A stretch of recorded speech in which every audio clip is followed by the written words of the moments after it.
മധ്യപൂർവേഷ്യൻ സംഘർഷത്തിന്റെ പശ്ചാത്തലത്തിൽ കൊച്ചിയിലെ ദക്ഷിണ നാവിക കമാൻഡ് ആസ്ഥാനം സുരക്ഷാ വലയത്തിൽ.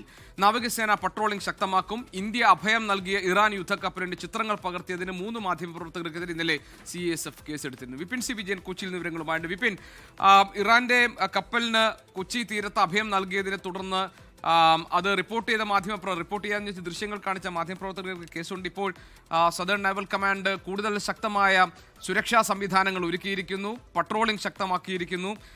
ഇത് സ്വാഭാവികമായിട്ടും ഇത് രാജ്യ സുരക്ഷയെ ബാധിക്കുന്ന വിഷയമായതുകൊണ്ട് തന്നെ വളരെ ശ്രദ്ധയോടുകൂടിയും വളരെ സെൻസിറ്റീവായ ഒരു വിഷയം എന്ന അർത്ഥത്തിൽ വളരെ കരുതലോടുകൂടിയും വേണം ഈ വാർത്തകൾ റിപ്പോർട്ട് ചെയ്യാൻ എന്ന കാര്യം കൂടി ഉണ്ടല്ലോ മാധ്യമപ്രവർത്തകരെ സംബന്ധിച്ചു. ഏത് തരത്തിലാണ് നാവികസേന ഈ പ്രത്യേക സുരക്ഷാ സംവിധാനങ്ങൾ ഒരുക്കിയിരിക്കുന്നത് എന്നാണ് വിശദാംശങ്ങൾ?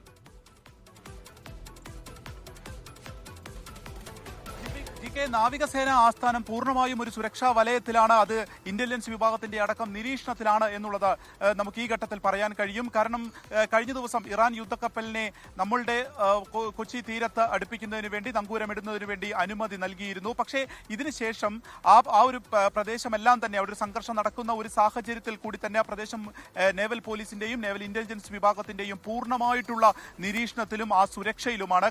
ഇപ്പോൾ ഈ സമുദ്ര മേഖലയുമായി ബന്ധപ്പെട്ടിട്ടുള്ള ചെറിയ അനക്കങ്ങൾ പോലും നാവികസേനയുടെ കൃത്യമായിട്ടുള്ള റഡാറിലാണ്. അതിന് പുറത്തേക്ക് ഒന്നും തന്നെ പോകുന്നില്ല എന്നുള്ളതാണ് നിലവിലെ സാഹചര്യം. കൊച്ചിൻ പോർട്ട്, ഈ തുറമുഖം, ഒപ്പം തന്നെ കൊച്ചിൻ ഷിപ്പ്യാർഡ്, ഇവയെല്ലാം തന്നെ അവിടുന്ന് ഒരു ദൃശ്യങ്ങളോ ഫോട്ടോകളോ എടുക്കരുത് എന്നുള്ളത് പോലീസും നാവികസേനയും ഇപ്പോൾ പറഞ്ഞിട്ടുണ്ട്. ഇന്നലെ 3 മാധ്യമപ്രവർത്തകർ, അതായത് റിപ്പബ്ലിക് ടിവിയുടെ പ്രതിനിധികൾ ആ ഒരു യുദ്ധക്കപ്പലിന്റെ ദൃശ്യങ്ങൾ പകർത്തുന്നതിന് വേണ്ടി ശ്രമിക്കുകയായിരുന്നു. ആ ഒരു ഇതിലാണ് ഇപ്പോൾ കേസെടുത്തിരിക്കുന്നത്. അതായത് രാജ്യസുരക്ഷയുമായി ബന്ധപ്പെട്ടിട്ടുള്ള വകുപ്പുകളിലാണ് ഇപ്പോൾ അത് കേസെടുത്തിരിക്കുന്നത്. അതീവ രഹസ്യ സ്വഭാവം സൂക്ഷിക്കേണ്ടതായിരുന്നു എന്നുള്ളതാണ് പറഞ്ഞിരിക്കുന്നത്. ഒപ്പം തന്നെ അവ ഫോട്ടോ പോലും എടുക്കരുത് എന്നുള്ളത് കേരള പോലീസും ഇപ്പോൾ നിർദ്ദേശം നൽകിയിരിക്കുന്നു. ഒപ്പം ഈ ശ്രീലങ്കൻ കടൽ തീരത്ത് വെച്ച് ഒരു അതിർത്തിയിൽ വെച്ച് ഇറാന്റെ യുദ്ധക്കപ്പൽ ആക്രമിക്കപ്പെടുകയും കൂടി ചെയ്ത ഒരു സാഹചര്യത്തിലാണ് ഇത്രയേറെ ഒരു സുരക്ഷ നമ്മളുടെ തീരത്തും ആകെ തന്നെ നാവികസേന ഒരുക്കിയിരിക്കുന്നത്. GK.